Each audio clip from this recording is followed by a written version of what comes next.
ఓం శ్రీ సాయిరామ్. పరిప్రశ్న గ్రంథం నుండి కొంత భాగం తెలుసుకుందాం. ఇస్లాం భక్తుడు మాయన గురించి ఎటువంటి చింత పెట్టుకోనకుండా తన కార్యములో తాను నిమగ్నుడైతే చాలనుకుంటాను. సాయి: అవును, మాయాశక్తిని గురించి ఎటువంటి శ్రద్ధ తీసుకోకుండా భక్తుడు భగవత్ప్రీత్యర్థమై కార్యమును నిర్వర్తించిన చాలను. భగవంతుడు భక్తరక్షకుడు. భక్తుడు భగవంతుని అత్యంత సన్నిహితుడు, ప్రేమపాత్రుడు. ఈ జీవనయాత్రలో భక్తుని భగవంతుడు సురక్షితముగా గమ్యస్థానమును చేర్చును. భారతదేశం వంటగదులలో పాత్రలు పట్టుకొని అటు ఇటు కదుపుటకు పట్టకారు అనేటువంటి సాధన ఒకటి ఉన్నది. మాయ ఈ పట్టకారు వంటిది.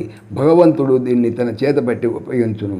ఇస్లాం: అయితే భగవంతుడు ఆయన ఒక చేతితో భక్తుని మరొక చేతితో పట్టుకున్న సాయి రెండు చేతులతో పని లేదు, ఒక్క చేయి చాలును. భగవంతుడు ఒక చేతితో భక్తుని, ఇంకొక చేతితో మాయను పట్టుకుంటే మాయ భక్తుని బాధించే అవకాశం ఉన్నది. అందువలన భగవంతుడు రెండింటిని ఒక చేతితోనే పట్టుకోను. సాయిరామ్.